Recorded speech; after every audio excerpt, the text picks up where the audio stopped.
वरदान, खुशी और आशीर्वाद सब कुछ एक साथ मिल जाता है। वरदान, खुशी और आशीर्वाद सब कुछ एक साथ मिल जाता है जब कोई बुजुर्ग तुम्हारे सर पर अपनी कांपती हुई अंगुलियां फेर जाता है। माँ बाप की जितनी ज़रूरत हमें बचपन में होती है, उतनी ही ज़रूरत बुढ़ापे में उनको हमारी होती है। दिल की गहराइयों से बस एक ही सबक सीखा है, माँ बाप के बिना सारा जीवन फीका है। हमारे नाटक का शीर्षक है आधुनिक युग में वृद्धा आश्रम की ओर बढ़ते हुए कदम। इस नाटक में जो प्रस्तुति दे रहे हैं वह उनके कलाकार इस प्रकार है। धार्मिक माता कोमल जी, धार्मिक बेटा उज्जवल, धार्मिक वृद्धावस्था में माता साक्षी जी, धार्मिक बेटा संयम, धार्मिक पत्नी संतोष, धार्मिक माता वृद्धावस्था में करुणा जी, भौतिक बेटे की पत्नी सरोज। वृद्धाश्रम में उनका साथ दे रही हैं शीला जी, अंजना जी, पुष्पा जी, निर्मला जी। नाटक के संयोजक अनीता जी और संगीता जी। नाटक का संचालन कर रहे हैं निशा जी। बाल कलाकार द्रव्य। उठो बेटा, उठ जाओ बेटा, आज रविवार है तो डांस क्लास जाना है, जिम क्लास जाना है, पेंटिंग क्लास जाना है। उठ जाओ बेटा, उठ जाओ। अरे माँ 5 मिनट। दृश्य दूसरा, जिसमें धार्मिक माता अपने बेटे को उठाती है। उठो बेटा, उठ जाओ, आज तुम्हें दर्शन करने जाना है। उठो बेटा, उठ जाओ। जय जिनेंद्र माँ। एक बच्चा painting class, dance class, gym class, school जाता है। वहीं दूसरी तरफ एक बच्चा भौतिक सुविधाओं के साथ साथ धार्मिक पाठशाला जाता है, मरासा आदि के दर्शन करने के लिए भी जाता है। समय व्यतीत हुआ, बच्चे बड़े हो गए हैं, उनका विवाह भी हो गया है। जिन बच्चों में संस्कारों का बीजारोपण नहीं हो पाया, वह अपने माता पिता को अब बोझ मानने लगे हैं और वह बेटा वृद्धा आश्रम की ओर अपनी माँ को ले जाता है। ये संस्कार ही है जो अपने माता पिता को कोई तो अपनी पूंजी मानता है और कोई उन्हें बोझ मानता है। धार्मिक संस्कार न होने के कारण बेटा अपनी माँ को बोझ मान रहा है और उन्हें वृद्धा आश्रम की ओर ले जा रहा है। अरे बेटा, ये तू मुझे कहाँ लेकर आ गया है? अरे माँ, मैं घर के शिफ्टिंग में लगा हूँ। आपकी देखभाल करने वाला यहाँ कोई नहीं है। 2-4 दिन की बात है, आप यहाँ रहिए, मैं आपको जल्दी लेने आऊँगा माँ। अरे नहीं नहीं बेटा, मैं तेरे बिना कैसे रहूंगी यहाँ पे, और तू मेरे बिना कैसे रहेगा घर पर? तेरा ध्यान कौन रखेगा? तुझे खाना कौन खिलाएगा? नहीं बेटा, मैं तो यहाँ बिल्कुल नहीं रह सकती। अरे माँ, 2-4 दिन की बात है, आप यहाँ रहिए। आप जैसे खूब जने हैं, आपका मन भी लगा रहेगा। आपकी देखभाल करने वाला कोई नहीं है, मैं बाहर जाता हूँ, इसलिए आप यहीं रुकिए। बेटा तू जल्दी लेने आना, मैं तेरी राह देखूंगी। हाँ माँ, 2-4 दिन में लेने आ जाऊँगा। नमस्ते जी, मेरा नाम विमला है। आपका क्या नाम है? नमस्ते, मेरा नाम करुणा है। आइए बैठिए। अरे बहनों, मैं तो यहाँ बस कुछ दिनों के लिए ही आई हूँ। घर में शिफ्टिंग का काम चल रहा है और बेटे बहू उसमें बिजी है। मेरी देखभाल करने वाला कोई नहीं है, तो उसकी आग्रह पर बस 5-7 दिनों के लिए ही मैं यहाँ आई हूँ। अच्छा, तो आपका बेटा क्या करता है? अरे बहुत बड़ी कंपनी में काम करता है मेरा बेटा। बस अभी फोन लगा के पूछती हूँ कि वो घर पहुँचा है या नहीं। Train train train train. Hello hello Ujjwal बेटा। अरे माँ, मैंने बोला ना अभी आपको, मैं बिजी हूँ। अरे तू घर तो पहुँच। अरे बार बार बेटा फोन काट देता है। अरे क्या कहा आपके होनहार बेटे ने? अरे क्या क्या पता, उससे बात ही नहीं हो पा रही है। दृश्य दूसरा, जहाँ एक बेटे को माता पिता बोझ लगते हैं, वहीं दूसरी तरफ एक संस्कारी बेटा जिसको बचपन से ही धर्म के संस्कार दिए गए हैं, वह अपने माता पिता को अपनी असली पूंजी मानता है, उनके पास आता है, उनके पास बैठता है और उनकी हालचाल पूछता है। जय जिनेंद्र पापा। खुश रहो बेटा। जय जिनेंद्र माँ। खुश रहे बेटा। कैसे हो पापा? ठीक हूँ बेटा। आप कब आए ऑफिस से? अभी आया हूँ थोड़ी देर पहले। कैसे हो माँ? ठीक हूँ बेटा, तू कैसा है? मैं बहुत अच्छा हूँ माँ। आपने समय पर खाना खा लिया है? हाँ बेटा, मैंने तो खा लिया। बेटा तूने खाया है खाना, नहीं खाया? हाँ माँ, मैंने भी खाना खा लिया है।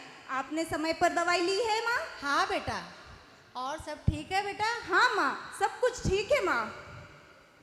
एक तरफ बेटा अपने माता पिता के हालचाल पूछता है, उनकी यादें ताज़ा करता है, वहीं दूसरी तरफ शारदा जी बहुत चिंतित है अपने बेटे को लेकर। 7 दिन बीत गए हैं, ना तो बेटा आया है और ना ही उनका कोई फ़ोन आया है। सालों से हूँ यहाँ, सब कुछ देख लिया इन आँखों ने। अब आप भी इस जगह को अपना लो।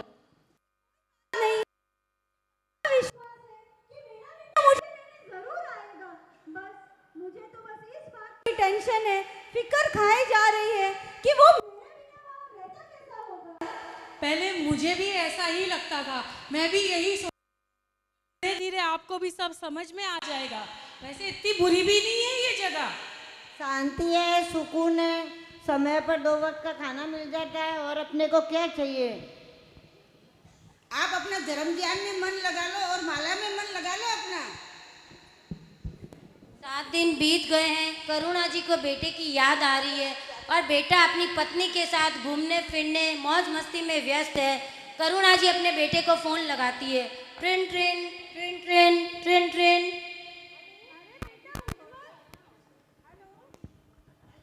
Hello hello. हाँ माँ। हेलो बेटा, तू तो फोन लगाना ही भूल जाता है। अरे माँ, मैंने बोला ना मैं मीटिंग में हूँ, आपको फ्री होके कॉल करता हूँ। हेलो, अभी तो छोड़ के आया हो आप माँ को।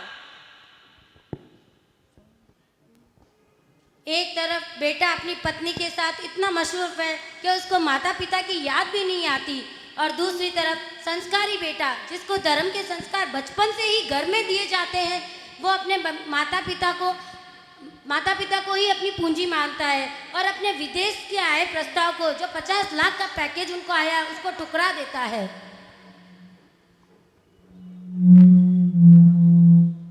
माँ पापा, मुझे फॉरेन कंपनी से नौकरी का प्रस्ताव आया है और 50 लाख का पैकेज दे रहे हैं। मेरा आशीर्वाद हमेशा तेरे साथ है। तू दिन रात आगे बढ़े और हमें क्या चाहिए? जाओ बेटा जाओ।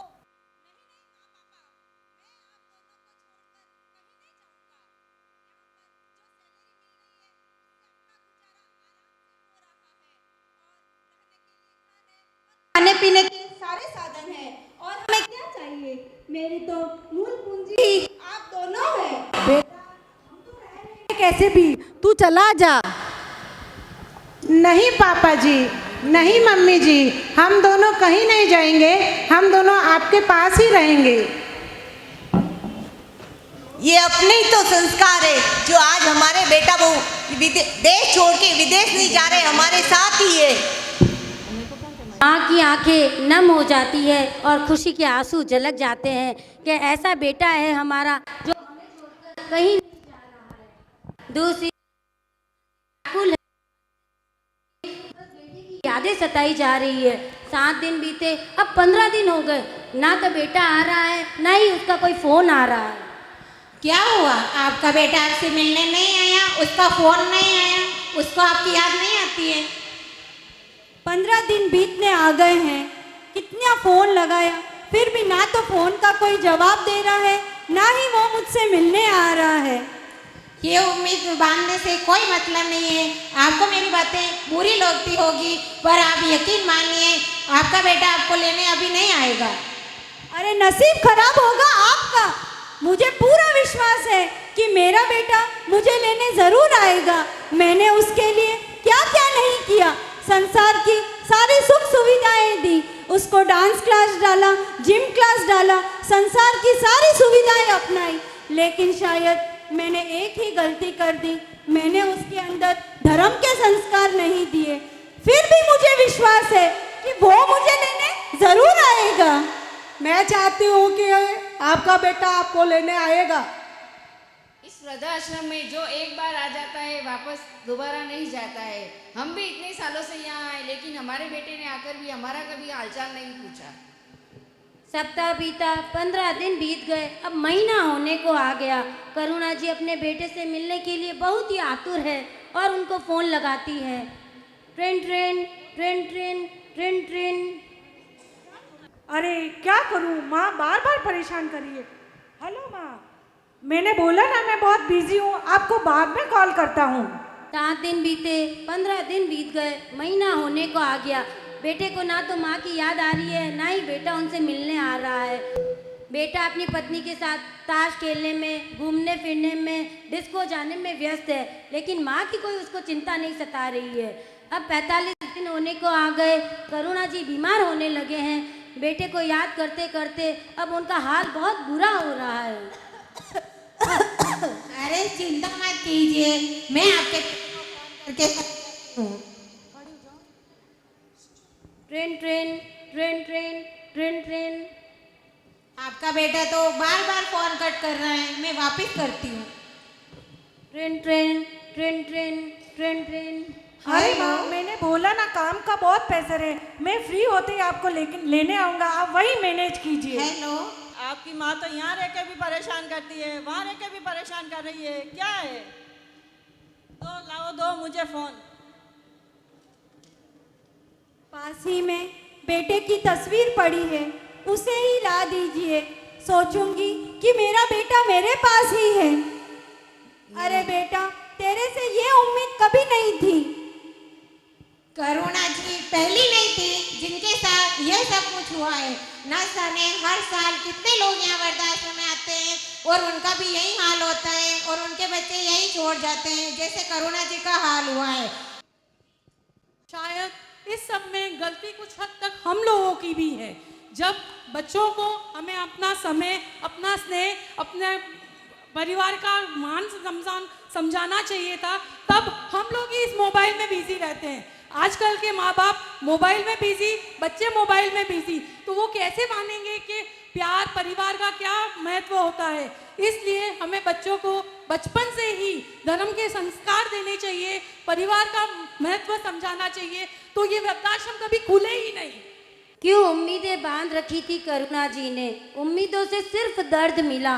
क्यों छोड़ जाते हैं बच्चे हमें यहाँ तिल तिल मरने के लिए। भौतिक शिक्षा के साथ साथ धार्मिक शिक्षा का होना भी बहुत ज़रूरी है। धार्मिक शिक्षा होने के कारण ही एक बेटा अपने माता पिता को असली पूंजी मानता है और दूसरी तरफ एक बेटा उनको बोझ मानता है। समाज भी संस्कारों के विकास में अपनी महत्वपूर्ण भूमिका दे रहा है। नए नए स्थानक बनाए जा रहे हैं। हमारे लक्ष्मी नगर में भी जय गुरु शुभ पार्श्व पोषणशाला का उद्घाटन कल किया जा रहा है, जहाँ पे संस्कारों का बीजारोपण पहले से ही कर दिया गया है। यहाँ प्रत्येक रविवार को सुबह 11 बजे से 12:15 तक धार्मिक पाठशालाएं चलाई जा रही है। इसमें आप भी अपना महत्वपूर्ण योगदान दीजिए और अपने बच्चों को धार्मिक पाठशाला जरूर भेजिए। जय जिनेंद्र। ओ